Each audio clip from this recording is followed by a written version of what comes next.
Alright everybody, welcome back to more Subnautica. Those of you guys watching on the stream, thank you for sticking around. Those of you guys watching on YouTube, thank you for stopping by. So last episode we went back over that way and we saw that little alien cache. This time around, hopefully we don't have too much of an issue. We are going to go deeper. And you're going to know why I said that here in a minute. There he is. There's our beautiful boy.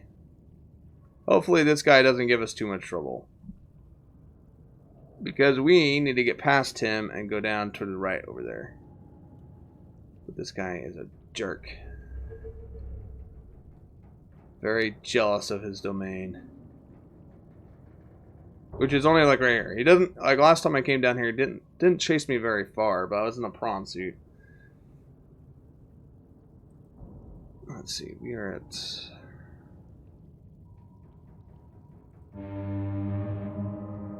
Let's scare you away. No. Had no effect on him.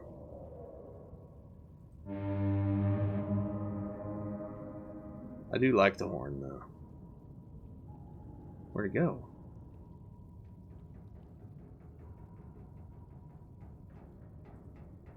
Oh, there he is.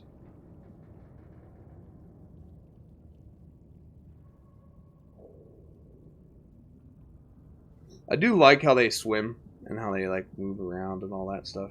It is really neat to see. As he derps out. What the heck? Alright. Now's our only chance. Well, not only chance, but now's a chance. We're going to have to get really low. And he will come attacking here soon.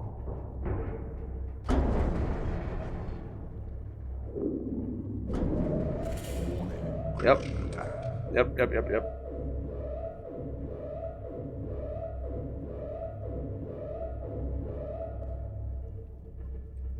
How bad did that hurt us? Kind of bad. We'll make it.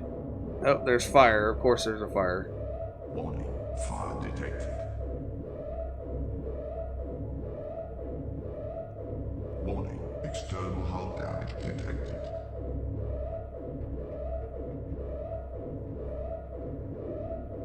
So, Potato, where you first joined in, that place with the sea treaders, is actually a really good spot to find lithium.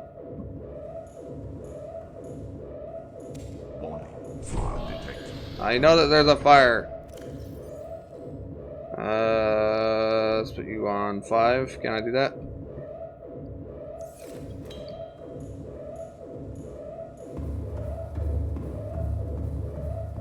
Where's the fire?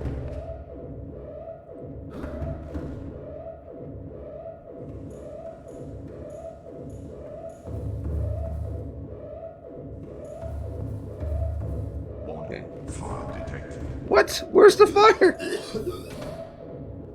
Oh.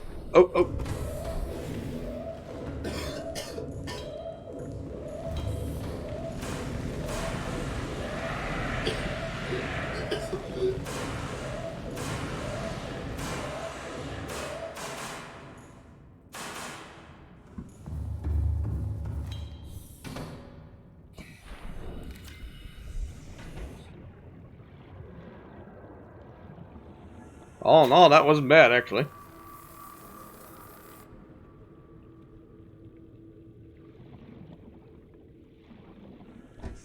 I actually expected a lot worse from going past here.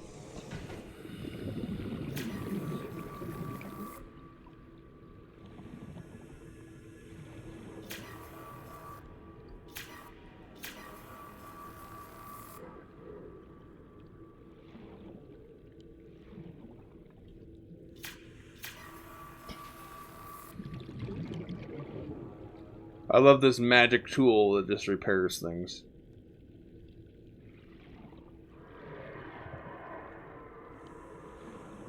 Yeah, it's that guy. Alright, but we have almost made it to our base, new base area. Jeez, I can't talk today, sorry. Almost there. Now we're repaired. We're good to go. Ghost of Leviathan is leaving us alone. He's back over there. We will explore this. This giant bone is extremely fascinating to me, but we're going to leave that alone for now. Okay, so we can't go too much deeper, but we're going to go just a little bit. And by just a little bit, we're going to go right here. Right over there. There's a good spot to build a little base. Yeah, here.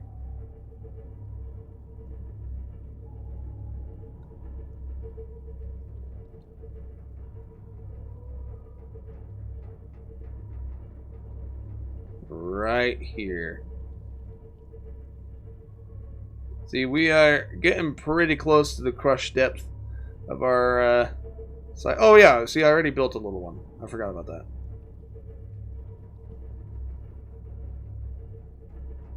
But this will be our new base of operations until we head deeper.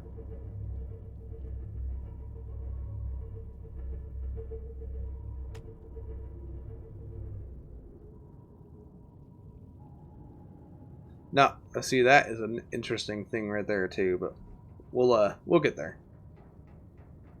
All right, so we are now gonna disembark. We have made it, ladies and gentlemen.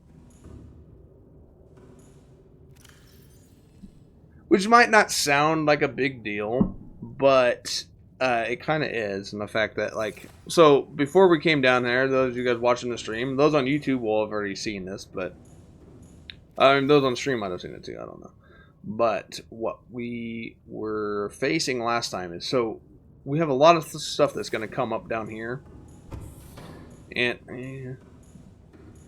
we didn't want to be going back and forth a lot. So what we ended up actually having to do is take all of our stuff. So we kind of dismantled more or less a good portion of our ship, or our base. I heard you. Yeah, we had to dismantle our base pretty thoroughly. And did I put a hatch on here? I don't think I did. Alright, so with having to do that, we kind of put everything in our Cyclops with the hope of us not getting destroyed. Because I don't know if they made it ever so that, like, if it does get destroyed, you can kind of recoup your losses and get the stuff out of inside of it. But these guys can actually be destroyed, and I mean, just like the prawn suit or sea moth. So I remember when the Cyclops first came out, it wasn't able to be destroyed, which was a golden age.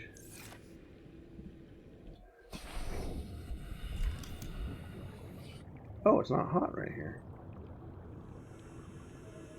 We need a hatch. But apparently I don't have any quartz on me. Let's see.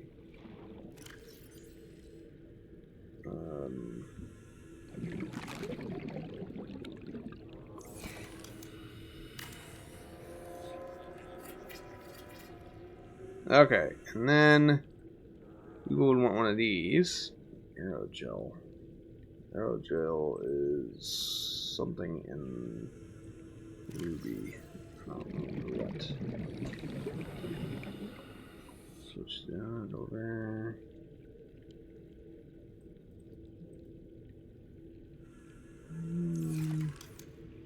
Yeah, we're probably gonna have to go back inside our Cyclops, do a little bit of building.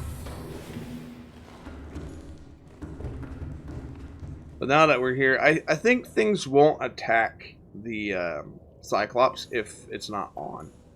So, let's see.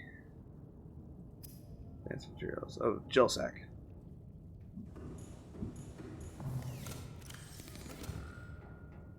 Don't have any in there. We have these. Oh, that's gonna suck if we didn't bring any.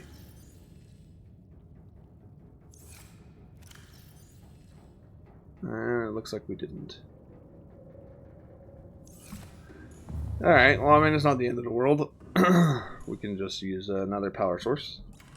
Let's see. This guy, wiring kit and lubricant. So we'll probably use this for now. Until we can make the thermal. Little thermal plant. The thermal plant's better, but Warning, this will work. emergency power only. Oxygen production offline.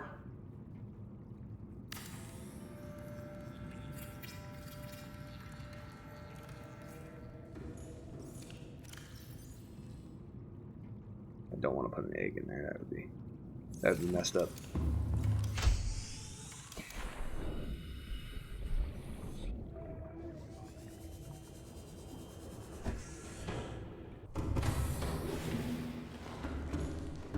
But yeah, so Potato, the best place to find lithium would be, at least from what I've seen, back at where the sea treaders are. Yeah, just because they bring up those shell outcroppings, and you'll find a lot of lithium inside that. Let's see, how much room do I got? Enough for one. And do we have enough to make another? We need one more titanium.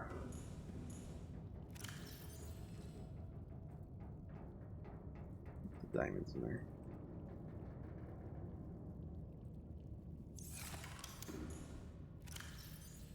And we got our 2 titanium. So we ought to be able to carry a little bit more.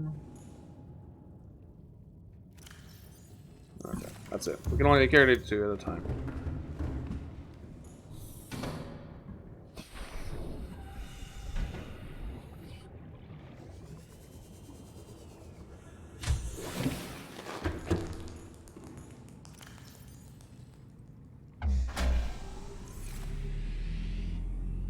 We have plant power. Power restored.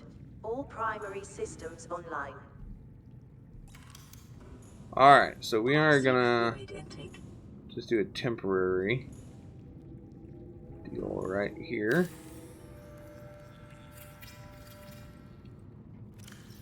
And just gotta unload our stuff in here.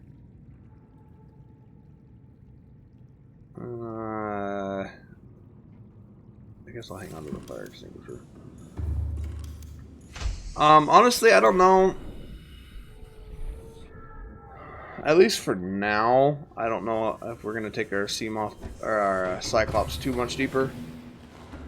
But here in a minute, we're gonna see the birthplace of the Warpers. We just gotta get a couple little things going.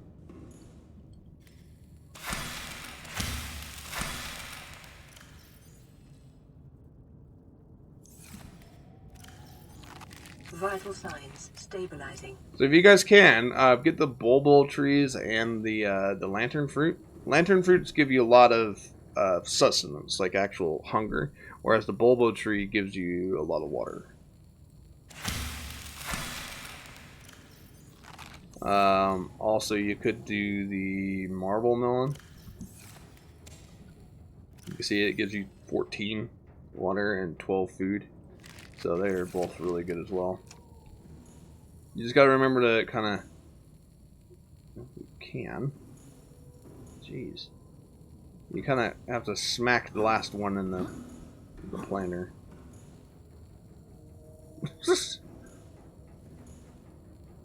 Okay, well, you smack one, and you'll get the seeds, and you just replant the seeds. The Chinese potato? Yeah, the Chinese potato is pretty good. I was going to take it. The only problem I had with it was I ran out of inventory space. So, those watching on YouTube, there is a Chinese potato as well. And it is pretty good food-wise.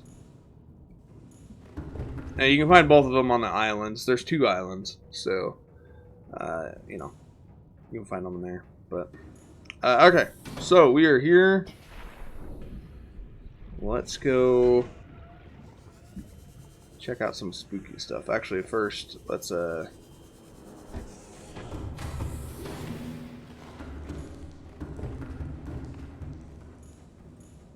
take our alien tech with us. I don't remember. I'm hoping it's purple. Honestly, I am not sure. But I might make us another orange just in case. I haven't had to make any of them yet, though. So, I'm thinking I might not have to. But might as well. Personal. That's weird that's in there.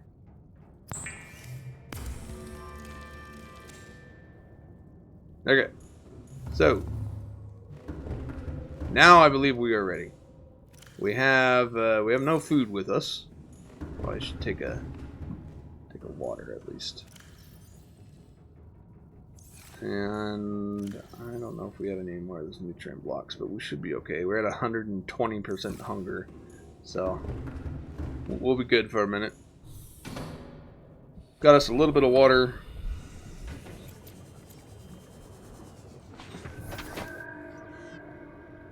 But we are not going to go to the tree yet.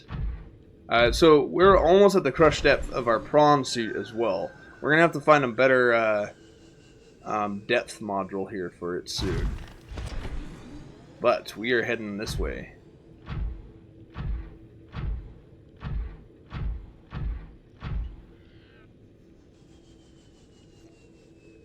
Hey, Potato, thanks for hosting me. I appreciate it. So we are going to head out this way, and we are going to see the birthplace of the Reapers. Or not the Reapers, sorry. The Warpers.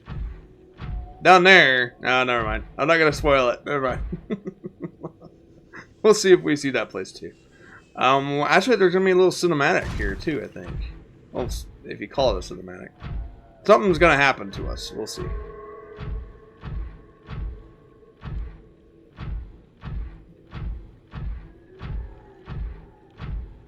Now here, we will probably see a bunch of warpers.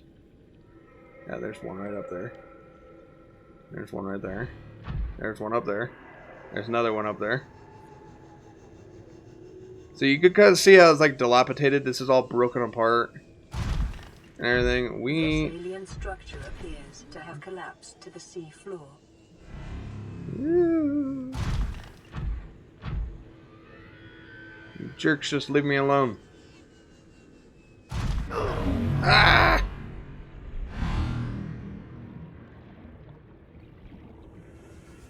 I hate it when they do that. Oh, it's always very confusing because they always send you in like some random direction. Alright, Potato, thanks for stopping by. Thanks for the host. Yeah, I definitely hope you can come back and watch some more. That is where we're headed right there.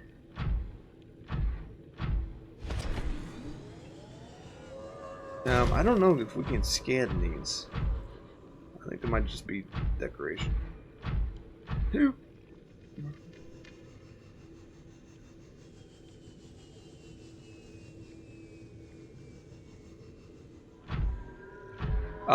For this bit, you can actually get in here without a prawn suit. Interior walls in this section are substantially reinforced, indicating the designers were seeking either to keep something out or contain it within. Whatever their intention, it clearly failed. Detecting an alien broadcast, linguistic analysis reads, "Caution, hazardous materials and life forms contained within." Oh, jeez. Well, there's no more hazardous life forms. I can say that much. Not in the sense that we're thinking. So, let's see.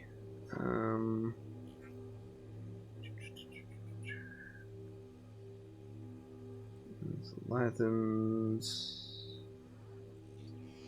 Where's Oh, that's right, because I didn't scan them. Okay. So back out there by the base, there was that other big skeleton. They are the cause of this thing being on the floor, I believe, unless it's changed. Alright, so what do you want?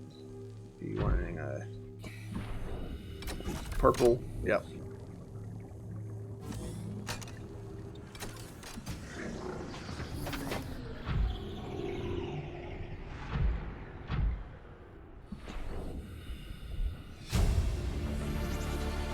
Integrating new PDA data. Alright, the catalog of information on the organisms previously contained within the alien facility. A number of entries have been translated. Small herbivore Gamma. This entry seems to reference the common peeper. Shows no immunity to infection. Death commonly occurs within 4 days. Shows symptoms remission on exposure of enzyme 42, but symptoms quickly recur. Shows advanced learning behaviors. Excuse me. Some show capacity to transit enzymes to other specimens. Leviathan embryos. Adult specimen too large to study in containment. Egg specimens acquired from nesting site. Sorry. Embryos show no signs of immunity. Death commonly occurs within 3 weeks. Small sample of eggs has been retained for continued high priority research on Leviathan hatching mechanisms. Large carnivore theta. Off-site lab established to study remains. Shows some potential for immunity to infection, but physical remains so far proved insufficient for full reconstruction. That was the other big skeleton. If you guys remember back where we had the cache on YouTube in the last episode, that was this one, I believe. Unidentified Leviathan. This Leviathan species has been assigned designated Sea Emperor. Okay, we'll find out more about that later. Bone samples from Emperor specimens indicate some potential for Kara, I believe that's how you say it, immunity. Single specimen captured for study at purpose-built containment facility constructed in volcanic region at depth of 1.4 kilometers. Assessment. While it is unlikely that the Emperor specimen is still contained within the facility described, it may be possible to acquire further data there on the aliens' attempts to develop a vaccine. So those of you guys watching, we did, once we got here, we found out that we are infected with something. Kind of see there's these little containment things everywhere.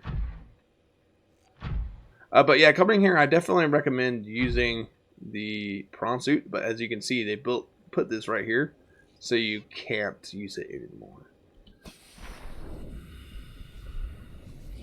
But there's like so much stuff to scan. Sea dragon egg. We'll see him later too.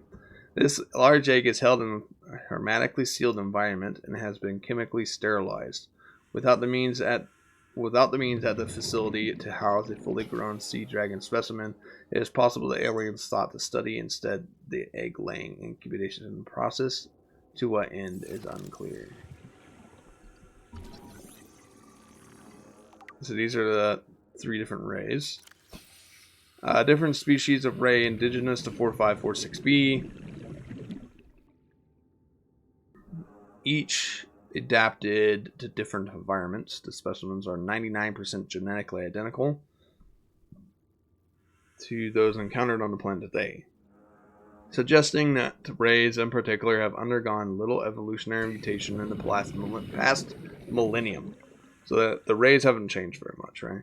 Ghost rays, jelly rays, crimson rays, and rabbit rays likely all share a common evolutionary ancestor, the alpha ray.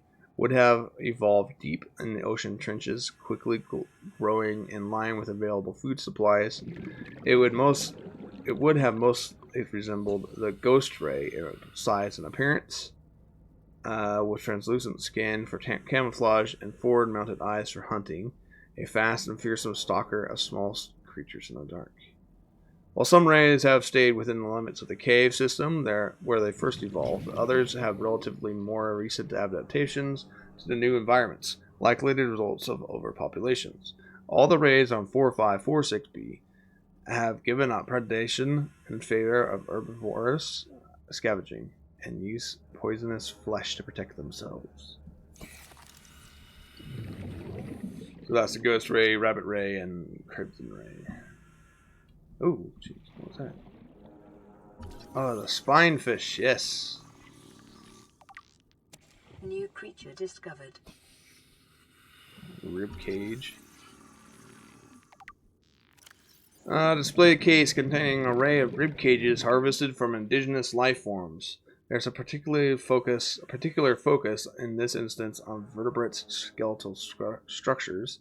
While some of these skeletons match organisms encountered on the planet so far, most cannot be matched with confidence, suggesting either that they were species out there not yet accounted for, or that they have become extinct since these samples were collected.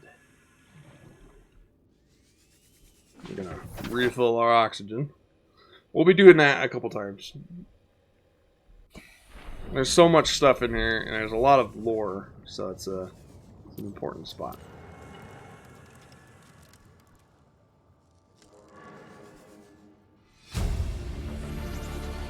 Integrating new PDA. Leviathan detected at facility perimeter, closing at high speed. Exterior anchor cable impacted with massive force. Exterior anchor system buckling, facility sinking. Collision with seafloor.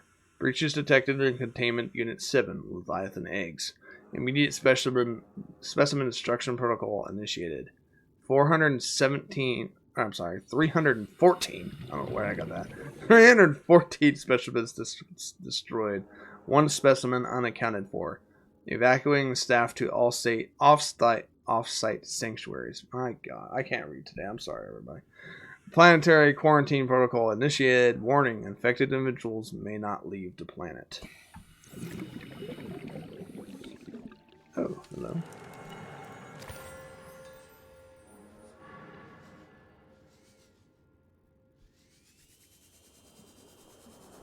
So this was another one that they had. I believe this was like the giant biter. Remains of research specimen. Skeletal remains of a vast predator housed within an artificial habitat. The environment constructed to house the specimen suggests it was kept alive in containment for research purposes for months or even years. Organic material indicates the habitat once supported extensive plant life, though it has since decayed. When the facility collapsed, this specimen was either left to die or killed on the spot. While it shares some skeletal traits with the biter and sand shark, including its distinctive double eye sockets, this fossilized specimen is significantly larger and features unusual forearms rarely seen in aquatic species. This species has likely gone extinct in the past 1,000 years, and its evolutionary relatives have evolved almost beyond recognition. It's got the little forearms, got the 2 eye sockets. So before we go any more deeper, we need to refill our oxygen again. Welcome aboard, Captain. This is why I recommend getting a prawn suit, so you can read at your leisure, kind of.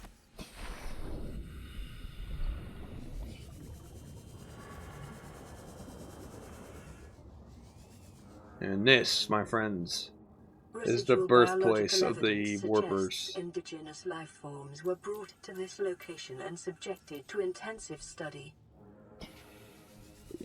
Data pertaining to the bacterium is being downloaded. Caution: detecting atypical fluctuations in blood plasma proteins. A self-scan is strongly advised. Right, it won't do it until we do a self-scan. Alright, this terminal contains extensive data regarding the bacterial contagion identified as Kara. Discovery first encountered during routine network expansion on Outer Worlds. Pandemic and development. Network error resulted in routine quarantine procedure failure. Contagion was uploaded to and spread quickly through the coral worlds. Confirmed deaths 143 billion individuals. Bacterial mechanisms. Attaches to healthy living cells and mutates the basic genetic structure. Symptom stage 1. Gradual immune system failure. Stage 2. Green skin lesions and flu-like symptoms. Stage 3. Unpredictable alterations to biological structure. Stage 4. Complete shutdown of executive function. Emergency steps taken. Core worlds quarantine. Bacterial samples distributed to isolated disease research facilities for vaccine development. Treatment procedure unknown.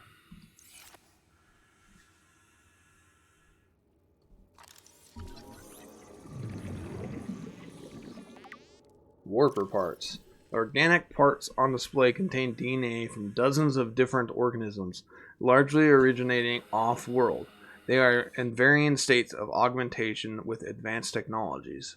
This production line setup suggests these self-warping constructs were built, maintained, and developed by the aliens that designed this facility. There's like its little bone structure. They're like, was it eggs or bones? I don't know. Here is the warper.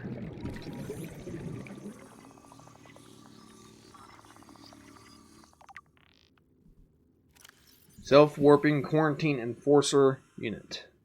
This life form shows signs of heavy genetic modification and extensive mechanical grafting. Its digestive and pulmonary systems have been replaced by an onboard battery, receiving energy directly from the main grid and distributing it around the body. Miniaturized phase technology has been implanted beneath the skin and is triggered by the central nervous system, allowing the construct to teleport at will. The brain and central nervous system have been digitally augmented with advanced processing power and remote communications. Assessment: programmable hunter/killer. Avoid. Yep. Alright, we are almost out of oxygen. We'll come back to this room here in a second. 30 seconds.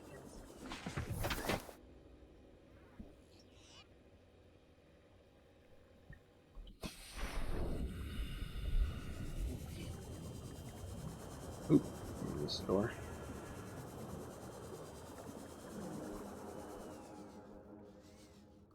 You guys are spooky looking. I always thought it would be funny if they, like, when you came up to scan it, it twitched. There's just more Reaper parts. I don't think there's actually anything else in here to scan.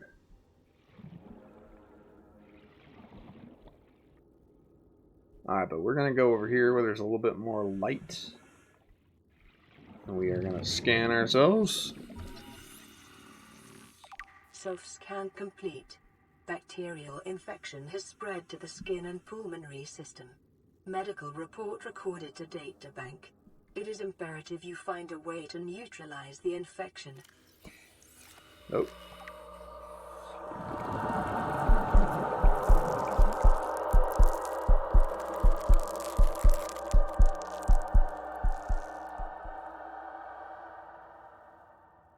Ouch.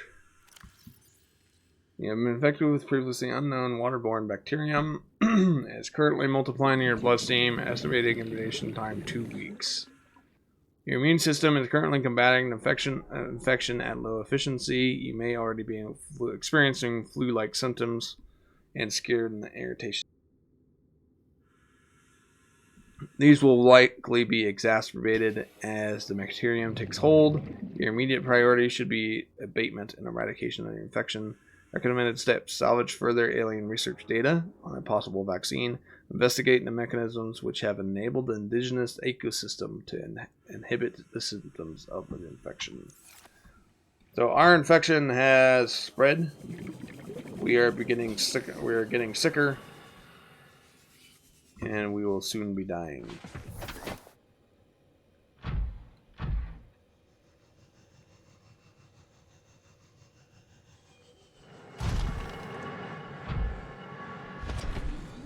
These little blob things are in the way a lot.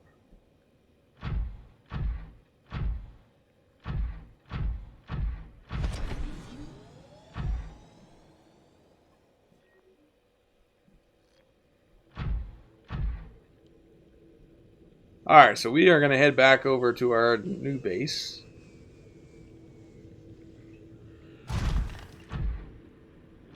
And on the way we can talk about this area a little bit if you guys want. So, basically what happened is the Kara, right, was a disease that the aliens, right, had come across. And they were researching it here in this research facility, right? And basically they're using this planet, or they found this, you know, honestly I don't remember why it started. I don't know if they came here and then they got like infected themselves and that's why they started studying it. I don't remember. But basically they're here, they built all these facilities to study the bacterium. Now, we also know that while they're doing so, they had gotten, they were collecting eggs and specimens and stuff like that to determine their individual vulnerability or invulnerability to this bacterium. And one of them that they took was a Reaper, or a Leviathan class baddie. They took their eggs. So you apparently, we're going to find out here in a second too, was this guy, or girl, or fish, attacked the facility. Oh, it's very hot right here.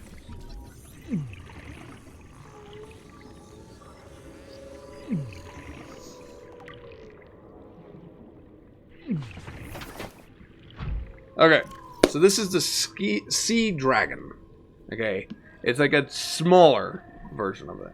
The semi-intact skeletal structure of a Leviathan class predator. Head trauma. There is clear evidence of massive physical trauma to the head. The damage is so severe that it would likely cause the death.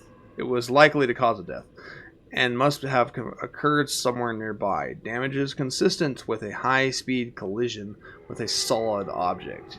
Age. Something in the environment has helped to preserve these remains, but calcium decay suggests an approximate time of death 1,000 years ago. Bone growth suggests this creature was in the egg-laying stage of its life cycle. So, this guy was the one that actually attacked the base. Or the facility, whatever you want to call it. And it attacked the facility because they had its eggs. Now, with when that happened, basically the Kara was released, more or less, from their containment, and kind of started infecting everyone around. Oh, we need more. Sure. So yeah, it was infecting all the creatures around it. And so the aliens did like a quarantine procedure, and they told everyone, you had to evacuate the planet and stuff like that, and put them off the quarantined areas. But something happened, and some procedure wasn't followed or something, and it ended up infecting their home planets, and basically causing all the people on their home planets to die, and it brought apart the almost fully eradication of the precursors, or these aliens. And so they all died from this contagion, and it's the same contagion that we have, and we have to find some way to survive. So there you go. Long and short of it, kind of. But we'll get more into that later. So hopefully you guys did enjoy. I think next episode we are going to just go down to this tree. Maybe do a little bit more base building. And yeah, that's it. So hopefully you guys did enjoy. Those are you guys on YouTube. Hopefully you guys did enjoy. And if you did, please hit that like button, hit the bell icon, and subscribe to my channel. It does help me out a lot. I appreciate it. And those of you guys watching on the stream, thank you very much for stopping by. If you can, please remember to hit that follow button. It does help me out a lot, and I do appreciate it as well. And we'll see you guys in the next one. All right, bye-bye.